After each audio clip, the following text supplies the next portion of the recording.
All right, well, it's another episode of the Startup 360 podcast. I'm Garrett Stuckey.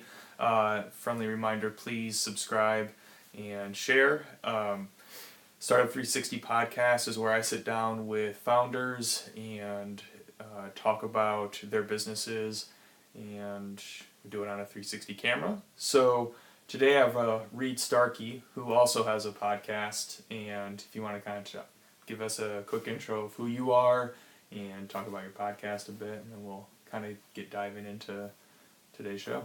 Yeah, so my name is Reed Starkey. I've got the Starkey Multifamily Podcast, and kind of trying to document, all the people that I have contact with as I get into multifamily. Kind of document my journey, which is a little bit of what we're doing here today, and talk about some of the processes that I've gone through to get to where I'm at, and so once we get there, then it'll be a little bit better picture of what it actually takes to get from nothing to having multifamily. Yep, awesome. So, well, let's start. So obviously, we know each other. We actually flip houses together, and so I know more of your story than I think most people probably do. So let's start at the beginning though. Real estate. What does that look like for you? The beginning? Yeah, high level, or even before real estate. Like how do we get here? So yeah, I was a manager for auto parts store, and my wife was pregnant with our first child, and so I had worked crazy hours. I've always been a little bit addicted to work, and I always told myself that if I needed to get away, that I could, and the truth of the matter was that I was not able to, and that became very apparent when my wife was pregnant, and the checkups and the appointments that became unable to get to. So quickly had to make a decision. So the wife had already committed to her taking, going down to part-time, and then so I kind of just made the commitment. I bought a house, did the first flip, and ended up quitting before I even sold it. So it fortunately has worked out very well. We had some backup. We both are employable, so we knew that worst case scenario, we can always go back to work. But best case scenario, we get a couple of years of time without babysitters and all that nonsense. So yeah, awesome. So you quit your job before your first flip, which is what I also did. And then, okay, so don't really recommend that for everybody, but so I do. I'm a big fan of quitting jobs. So please quit your job, whoever you are. But that's just me. So, okay, so you flip your first house, and that was 2015. Yep. And continued flipping houses and doing anything else, or? Yeah, so a lot of it was just, it was kind of a different mind frame. I just, you really don't have to do very many in a year to pay the bills. So It was pretty nonchalant, maybe 2-3 a year, just kind of very, very easy. And then, one day I kind of realized that this also is not the life or the path that I want. I really want to go take this to the next level. When you're sitting at home every day, there's a sense of I'm not accomplishing anything. I'm really not getting much done. So we started trying to take it to the next level. And then you become like, okay, well, I don't have the money to do 2 or 3 at a time.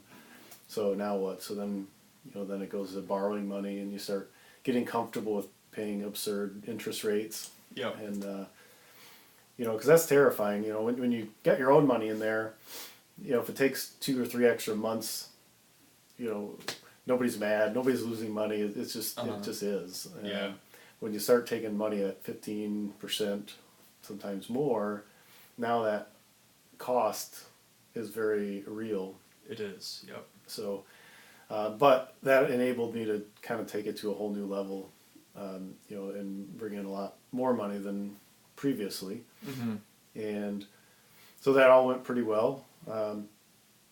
And then I guess kind of how I got into apartments is I accidentally bought a rental property.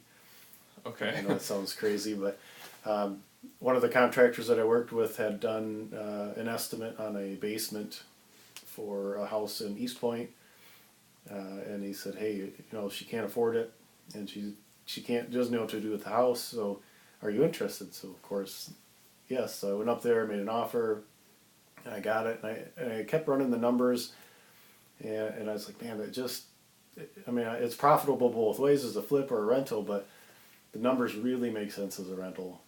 And I didn't want to do that. I wanted to stay focused on one thing, which was flipping, but it just made so much sense that we did it. And so it worked, and I kind of liked it, and then did that for a year.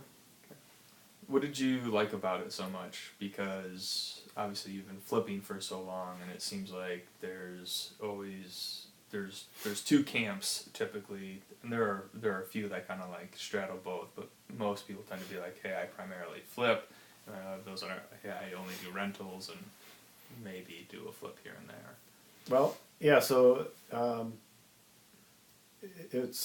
the flips brought in income that paid the bills, and having done where I leveraged some, it allowed me to make enough income to where I didn't rely on the income from that one. So that was a big change. Okay. And then looking at it to where I knew that I could refinance it and pull out all of the money that I put into it. So it cost me nothing. And so then I could have made 20 to 30 grand on that flip. Yep. Or, $200 to $300 a month on a rental. It was like, well, it just made sense to do that because the equity's always there. That 20, 30 grand doesn't go away. So Yeah. I can sell that property as long as it's not rented at any time. Yeah. So that's where it started to make sense. And then the debt gets paid down. So now I'm making money on all around. So, yeah, that worked pretty good. Gotcha. Okay. So you did that. You bought a rental. You said you did it for a year, and at that point did you buy more rentals or did you buy rentals in that time? Like what did that kind of look like? Yeah. So it was. I should say that I shifted my own money.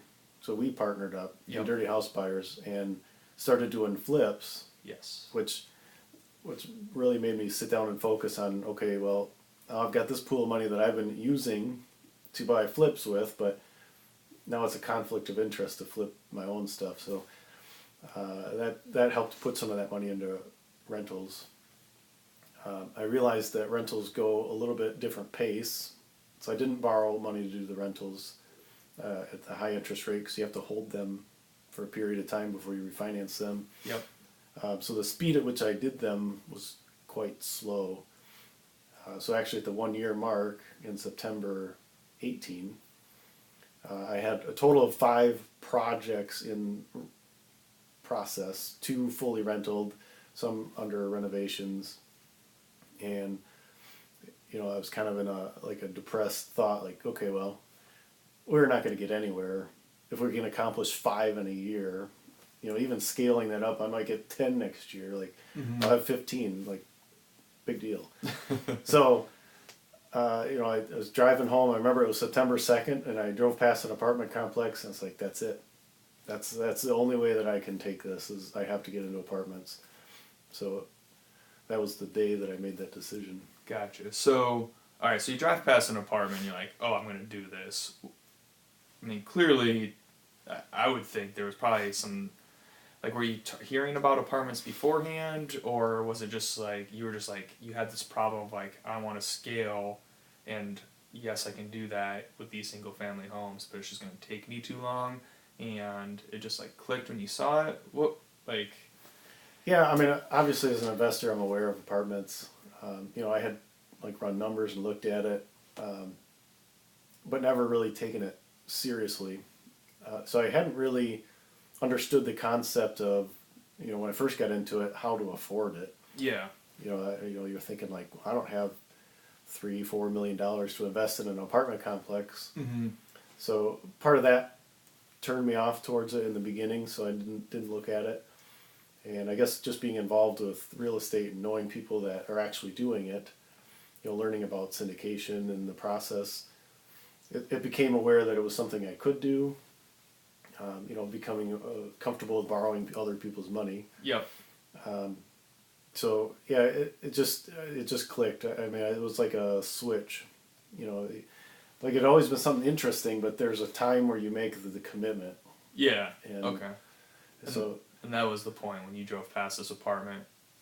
I'm gonna do apartments. I've been looking at it, been thinking about it, some way, and it just came together. Yeah. With that problem of single family rentals. Okay. Yeah, it was, and so kind of the big important thing to know is the commitment made. So it wasn't something that I was going to look at or try out. I went headfirst into it as deep as one can go. I went home and within days hired a coach, the Michael Blanc coaching program, which I'm not selling, but but I mean I paid significant money to have a mentor that I talk to frequently. Yep. And just to get advice and bounce things off and hold me accountable. Mm-hmm. I mean, I've spent hours and hours and hours cold calling apartment investors, and so there's a difference of making that commitment basically to trying it out or kicking the tires or doing whatever. But gotcha. So you were kind of already, in a sense, kicking the tires and mulling around this idea, and then that day, so you committed. So let's kind of transition then. So, because you're kind of talking about a lot of, I think, terms that people may or may not understand, and so, what are you currently trying to do? Can you just, so if I have an apartment complex to sell to you, kind of walk me through that, and then let's kind of talk through maybe some deals that you've worked on or are working on. So that's a good question. So syndication is basically the pooling of people's resources that individuals wouldn't have the capacity to do themselves, but it pools the resources together so that they can do it as a group. And then there's a sponsor that puts the deal together. Okay. And then all the people that bring in various components. So you may have obviously the money side for the equity, Mm-hmm. and then you've got, sometimes you'll need a key principal to sign for the loan. There's various parts. You might have a money raiser, so maybe somebody in charge of bringing in people with the money, and things like that. But so basically, combining resources from a lot of people to buy that apartment. So whatever we agree on the price, Uh-huh. I put the deal together, do the due diligence, take a look and bring in the property manager and do the asset management once we purchase it, and then I bring in all those resources for financing and all that. So you're the sponsor then in Yes. this setup. Okay. And why, I guess, so that's okay. So you buy it. So like what does the structure of a deal look like? How, are you buying this apartment? Are you keeping it? What are you doing with this apartment once you buy it? So every apartment is different. Typically, they are not hold forever. So for a few reasons. Number one, the investors typically want to see an end date where they get their money back. It's not a lot of people can be convinced to just, hey, give me your money forever, and I'll just give you a monthly payment. They want to see an end date where they get paid back. They want to see the cash flow while they hold it. But then also our tax structure benefits significantly in the beginning of the hold period with depreciation. And then, that kind of goes away after a certain time, depending on how you've structured it. But so typically there's an exit within between 5 and 10 years, and that really depends on the deal and who's putting the deal together and how they want to structure it. Gotcha. Okay. And so in 5 to 10 years, you're selling it. Who's buying that apartment from you? I guess the other thing is, like, you are buying apartments that are typically distressed in some way. Mm-hmm. So let's hit the exit real quick, and then we're going to come back through and kind of talk about more of that process. Okay.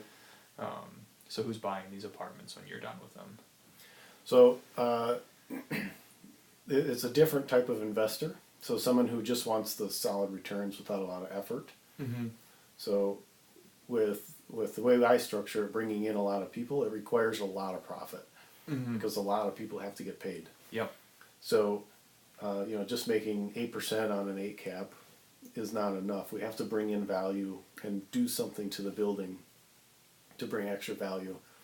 But some people have all that money and resources themselves and don't necessarily want to be involved so much in rebuilding the apartment or rebranding the apartment. So making that 8-10% return is okay for them, and they can just manage that apartment. And those are usually the people that intend to hold it indefinitely.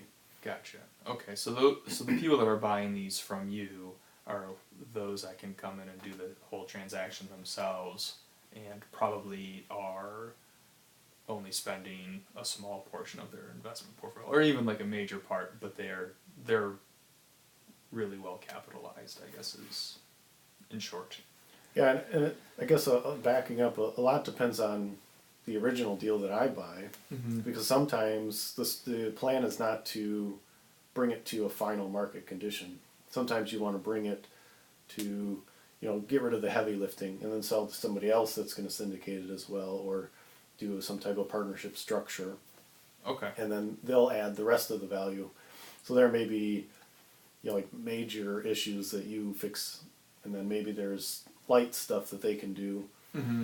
But you've got your value, you got your money back for your investors, and that's what your intention and your plan was to do, and then you exit. Gotcha. Okay. So it depends a lot on. It's hard because none of these things are solid. It just depends on, every deal is its own puzzle to figure out and put together. Okay. Which is part of the fun. Yeah. From the nerdy side of me coming out, but it's just the building an individual project and how does it fit together? What's the best plan to put in? Okay. Cool. So let's start talking about deals that let's start with like the first deals and kind of go through that progression then. So earlier you said you started cold calling apartment investors and owners, and what was your, I guess, like your first shot at an apartment? So I think the first one, they were kind of close together, so I'm trying to remember which way. So I think it was the Illinois one was actually the first one. Okay. So I put an offer on it, and it didn't get accepted. He wanted me to offer more. I said I couldn't offer more than what I had, and he ended up taking an offer higher than mine. So we'll come back to that. That comes back, but so then there was another one up north in Michigan here that was like 140 units, I think. Okay. And never got past the LOI stage on that, but I did get invited to do an LOI. We toured the property. Actually, he went with me. Yep. Yeah, I did and that. the place was absolutely rough. It was bad. It had a ton of deferred maintenance, which is good if you can get the right price, but with the neighborhood it was in and the price that they wanted for it, we just couldn't get close enough on the numbers. I think the broker kind of sided a little bit with my offer because they were telling me, I know that we're way off on price, but bring an LOI in. So, maybe they just wanted to bring their expectations down a little bit and use my low offer as that. But either way, it did give me some good relations with that broker. They actually invited me to a breakfast and gave me a pocket listing kind of, deal on that. But nice. We can get into that later. But okay. So, we went back and forth a ton of times on offers. We finally just got to the point like, hey, I'm as high as I can go, and they were as low as they can go, and we weren't there. Yeah. So then about that time that the one in Illinois came back on the market, which was 60 units. And I put in the original offer. They countered it again. I said, no, that number is my number. That's where I got to be. And then they came back and accepted it. So that was exciting. Yeah, that's That's gonna be really cool. How much was that offer? Do you mind me asking? 2.7 $2.7 million. Yeah. It's like I could buy an apartment complex. So $2.7 million. That's a really large number. How do you write that down on a piece of paper and sign it? It's scary. You know, I mean, it's funny because I had forgotten all the emotions that I went through buying my first house. Mm-hmm. You know, like at $130,000. Yeah. You know, and the terrifying bit of that process, and once you get so good at it, you know, you've done it so many times that you forget that process, and then you know you see other people going through it, and you have a hard time relating. So this time I made a very strict mental note of how terrifying it was. Maybe at a different level, I don't know, but yeah, when they accepted the 2.7 million was when it really got terrifying. So I remember like just kind of, oh man, what did I do? And you get all those thoughts of, okay, they took my offer. Does that mean was it a bad? Like, did I overpay? Like, what did I do wrong? Did I miss a calculation? You know, I was terrified. I probably didn't sit down for like an hour. Yeah. And I remember very specifically telling my wife, I said, I think I'm buying an apartment complex.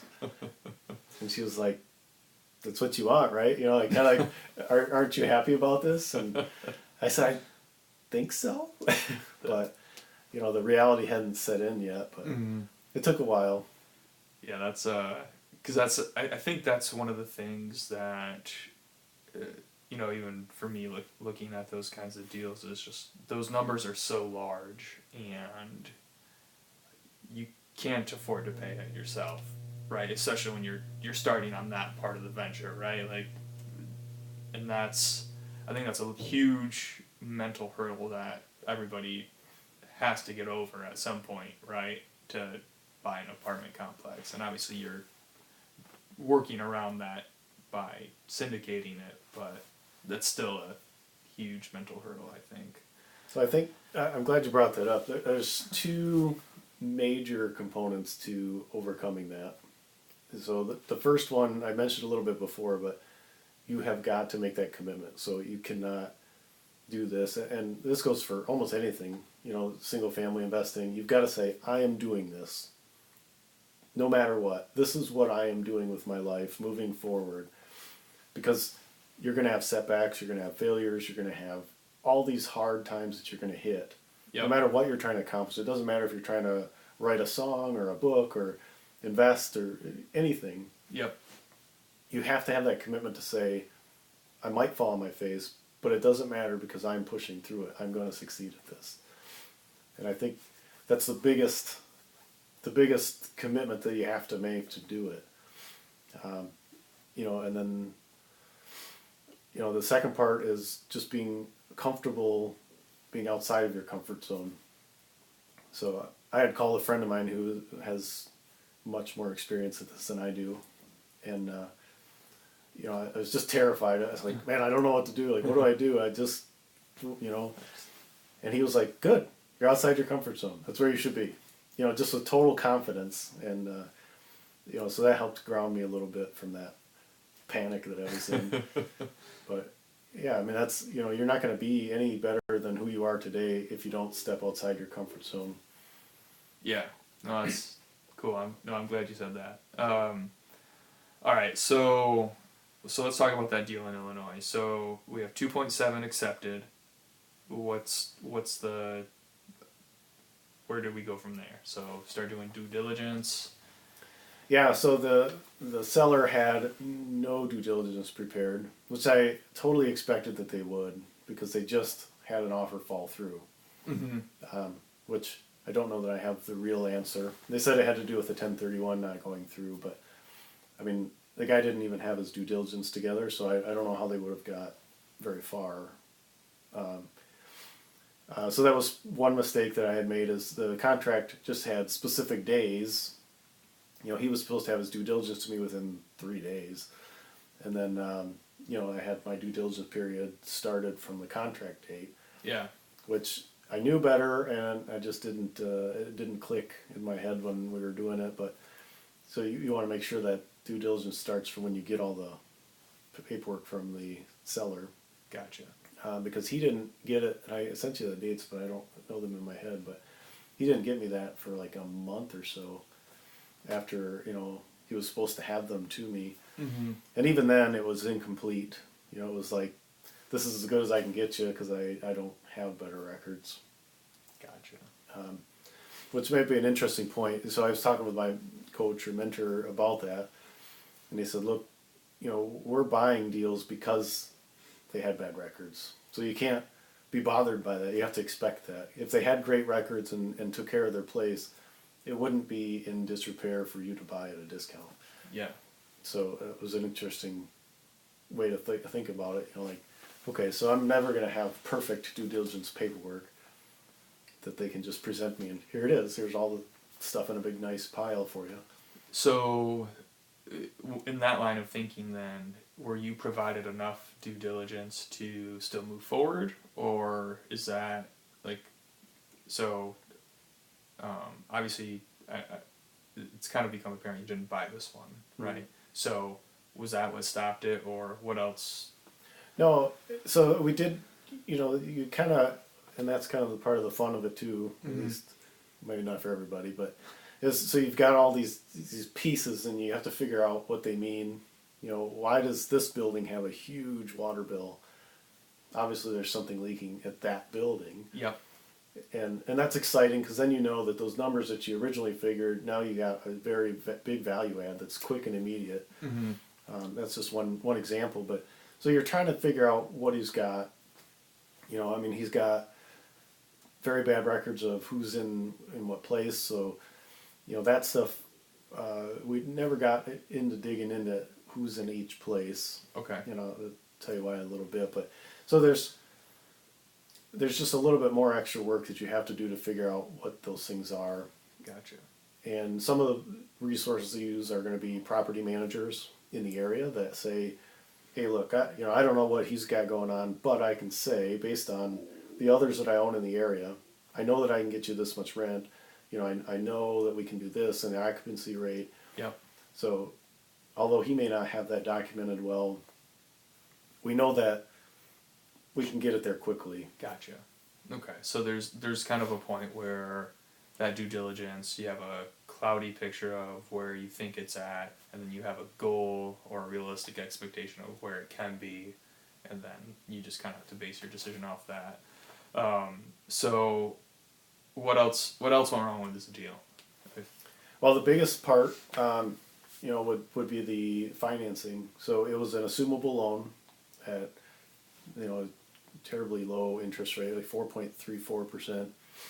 I was buying under their appraised value that it had appraised for a couple years prior when you did the refinance. Mm-hmm. And I was getting a great deal as far as that went. And then the problem was with the refi, the assumable loan, we went in first with, a key principal and myself and then the investors. And they said, well, we want you to put more money in, we want more liquid cash, and we want you to be local. So we said, well, the liquid cash is easy. We both have lines of credit. We can put as much into liquid as you want. Yep. Which I had to explain to him how a balance sheet or how a personal financial statement looks. Yep. Because he originally argued, he goes, well, that doesn't really change it. So I had to explain that it doesn't affect your net worth, but my liquid cash I can change very well. Yeah. So obviously my debt goes up and my liquid cash goes up. They balance out for the net worth. Mm-hmm. But anyways, after I explained that to him, and then we also agreed to put more money in. I had brought in a different key principal who had a lot of money to put in. He had a way, way bigger net worth. Way overdid the financial requirements needed. Yeah. And he put in a bunch of money. I put in some money, or more money, or offered to put in more money. Yeah. And then they said, well, you're not local. I was like, well, what is that? What difference does that make? I have a local property manager, and went back and forth. So I said, okay. I was talking to one of the people who had wanted to invest in it, and he had a friend who lived just outside that area. So I called him up. I said, hey, you want in the deal? You know, I'll give you basically free ownership of the general partnership, which maybe we might have to explain the GP and LP side, but so I gave him a free piece of the pie basically, and he brought in an additional $50,000. Okay.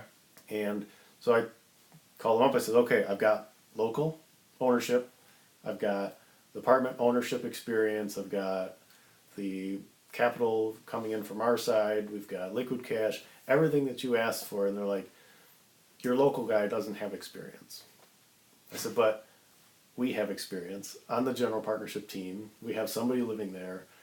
You know, like, what else do you want? And so we kind of went back and forth. I had even talked to some attorneys and talked to people that specialize in this, and they had talked to the financial institution and worked with them, and it just basically was a hurdle that they were just unwilling to do. Their excuse was that, you know, had it been Chicago, you know, like a main metro area, they would have been all for it.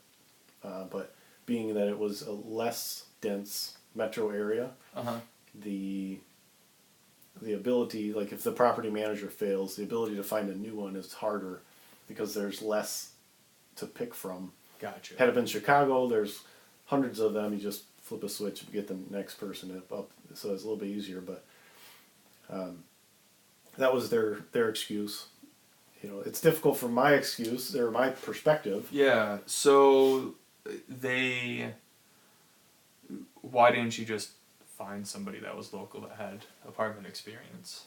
Well, yeah. So I mean, the time period in it, you know, was playing into the availability of the contract to where my EMD would have been hard. So there was like, by the time we got to the point where you just know that hurdle's not going to overcome, I had like 2 days. So I was fire calling. I called the broker. I said, I need a list of all the owners.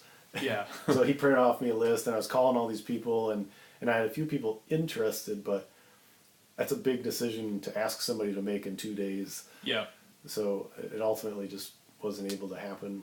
And I really wasn't comfortable. I had $50,000 hard, or $50,000 that would have gone hard, that I just wasn't quite ready to make that happen, not knowing that I could even get past that hurdle.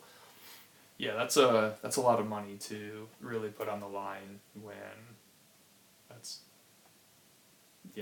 so so you got to the point where your EMD goes hard 2 days out, you're just basically, you don't have this one piece that they're telling you now that they wanted, but they've been kind of moving the goalposts on you this whole way. So it seems like you just thought they were never going to let you assume this loan.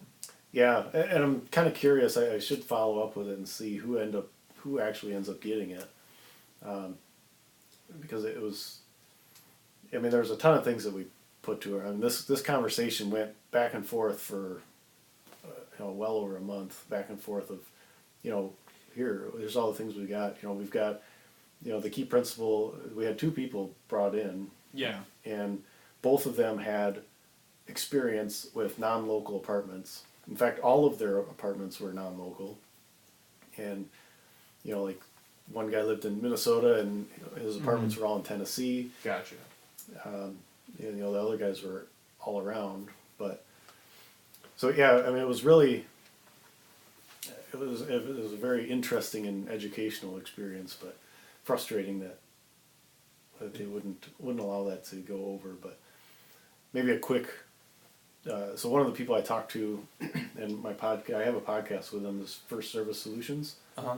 And, they said basically, from the lender's perspective, they have a risk portfolio or profile that they've assigned to the owner, the seller, and then they're going to assign a risk profile to myself. Well, that owner lives right in the city that the apartment was, and he owned like 700 units at the time. So that 60 was just a fraction of what he owned. He had his own property management company. He was involved in there.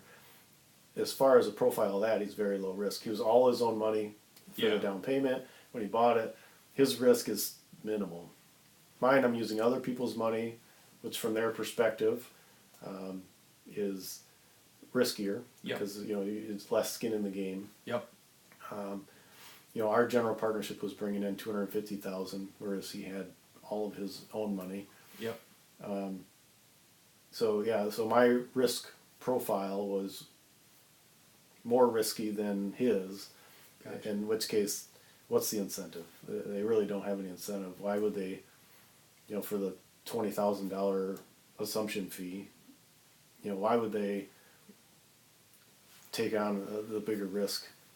Yeah, but it's interesting because you're coming in saying, hey, we're going to fix this place up, but they still saw that as, I guess, do they not believe you, or essentially? It's a numbers thing. Yeah. It really is. I don't know. There could be stuff behind the curtains that, hey, this guy is, trying to do his first deal. This other guy's got 700. This guy's got to drive 5 hours to get there. This guy can walk. Yeah. So they're looking at those kind of things, but ultimately he's been making payments. Yep. So they assume he will keep making payments, and putting a new person in place is a risk that maybe I wouldn't.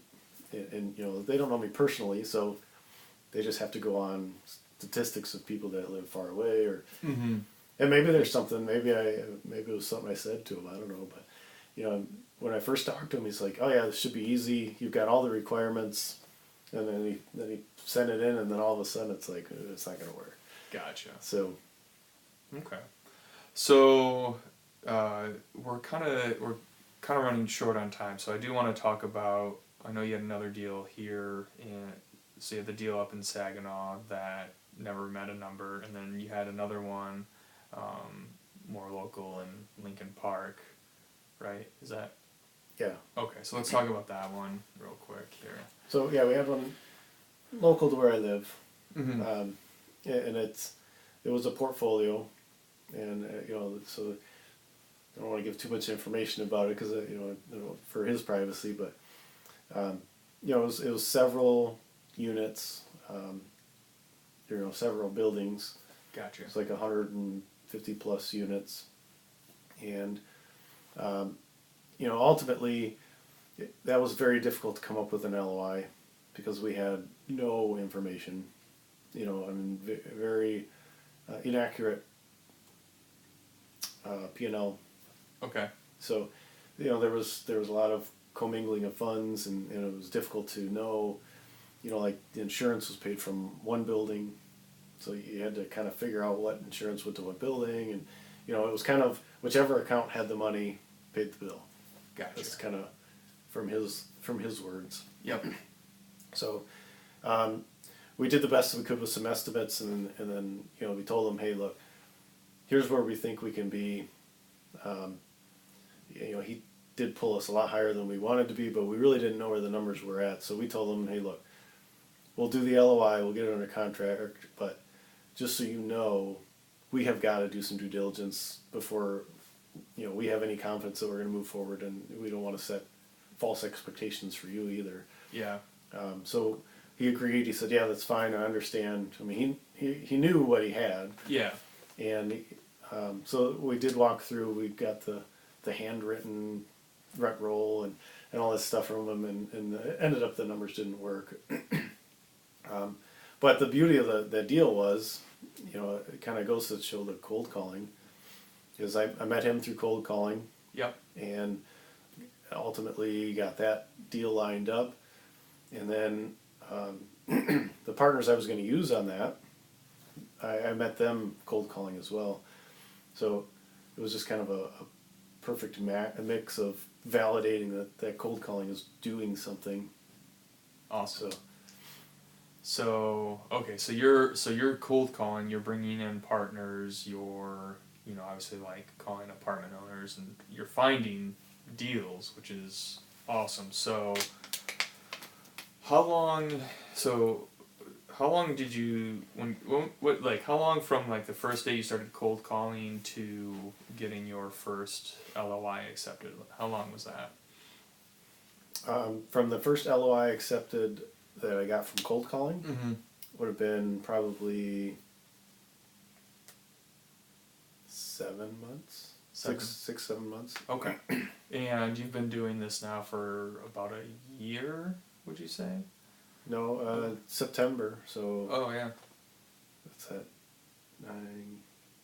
So yeah, about 8 months. Okay, so you have 7 months of cold calling with nothing but phone calls, and then now you've hit various levels in 3 deals in the last 2 months then, and Yeah. you're really darn close. Is there something else on the horizon currently, like other promising leads, or what are we looking like now? So we're back to the cold calling, Okay. and then it's just a matter of finding somebody at the right time. Mm-hmm. So a couple things to mention if anybody wants to do the cold calling. So I learned this from Jeremy Burgess, but the first thing I do is I ask, can I buy it? But as Jeremy points out, you've got them on the phone. Don't stop. Yeah. Until they want to hang up on you. So then the second question is, hey, if I'm doing deals, do you want me to show them to you if an opportunity comes up? So these people are already investing. They understand apartments. I don't have to sell that to them. And maybe I'll need some investors, and then I can just pull out that list of people and run down and show them the deal. And then third, maybe I want to meet up with them, and just recently, do I want to ask them on a podcast? So if they're sounding like, hey, no way, I'm on a full acquisition mode, here's what I'm doing, I'm crushing it. Yeah. Then, hey, maybe I would need to take them out to lunch or, invite them on a podcast and do something like that. Awesome. So that's, again, how I met the partners for that deal that was local here is, we started talking. And it was kind of neat because you and I have done cold calling for houses. Yep. Almost all negative. Yeah, it's awful. It's No totally different on this type of people. So, they're harder to find and get a hold of because there's people that are gatekeepers that try and keep them not from people like me calling them. Yeah. But once you talk to them, they all know what you're doing. They understand. You don't have to explain why you're wanting to buy the apartment. They know why. Yep. Whereas a house owner, they're like, why are you calling me? Mm-hmm. Well, you're on some list that says you're delinquent in something. Yeah. But the apartment guys, they get it. They know what it takes, so it's a much more pleasant phone call.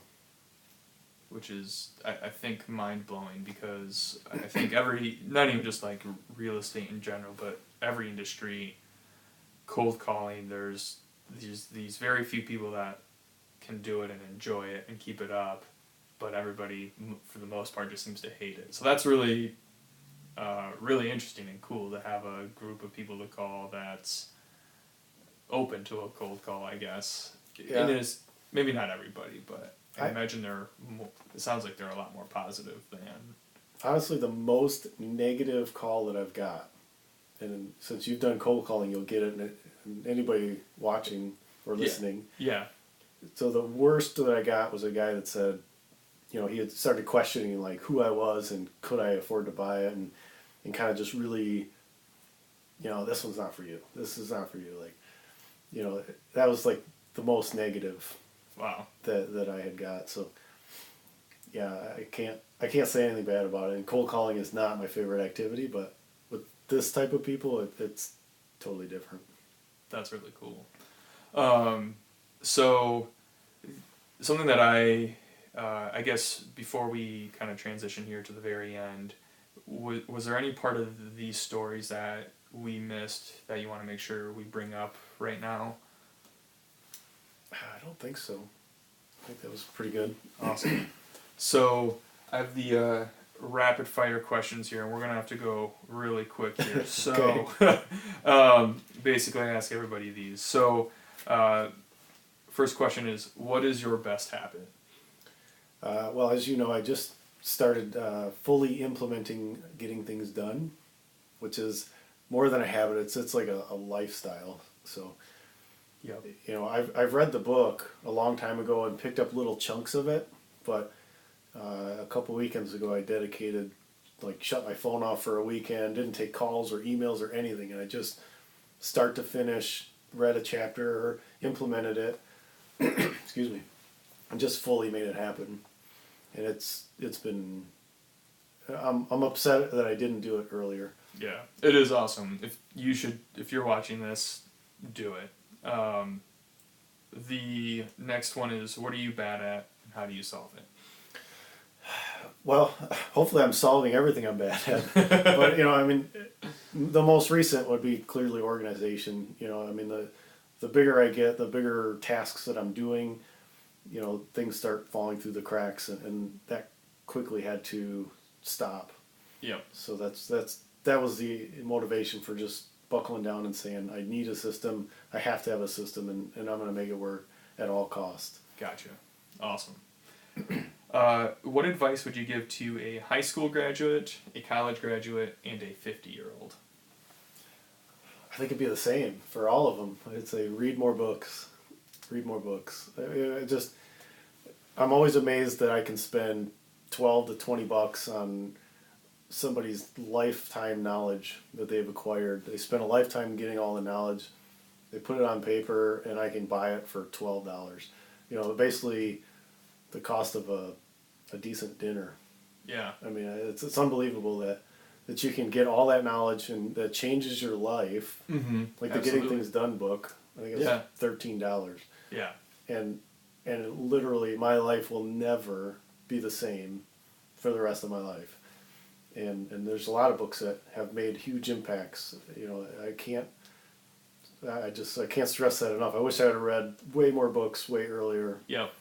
Yeah, it is a huge important thing. It's something that I do every morning is I read, and same reason, it's just there's so much knowledge there. Who has been the kindest person in your life? I don't know. That's a tough one. I've had a lot of people that have influenced me a lot. Mm-hmm. I don't know that kind is. I mean, everybody's had their own bit of influence, and so I don't know that I can narrow it down. One thing I've noticed. You can say me if you want. Of course, yeah. One thing I have noticed is, when you're able to find the value in all people, and oddly enough, Getting Things Done has allowed me to do this better, mm-hmm. because it clears your mind. So when you're engaged with somebody, you're able to give them your full attention. Yeah. So, when you got all these things buzzing around your head, you can't give them your full attention because you're thinking, oh, I should be doing this or I should be doing that. But when I can say, I know that talking to you right now is the most important thing that I can be doing. Yep. The value that you can find from other people that prior to, starting to look at other people that way, you'd be thinking like, this guy doesn't have anything to give me. Yep. But then when you start realizing that everybody has their own value somewhere, mm-hmm. Then I think that contributes to your value and what you get from other people. And they all appreciate you better because you're listening and you care about them. Awesome. Let's see here. What is a question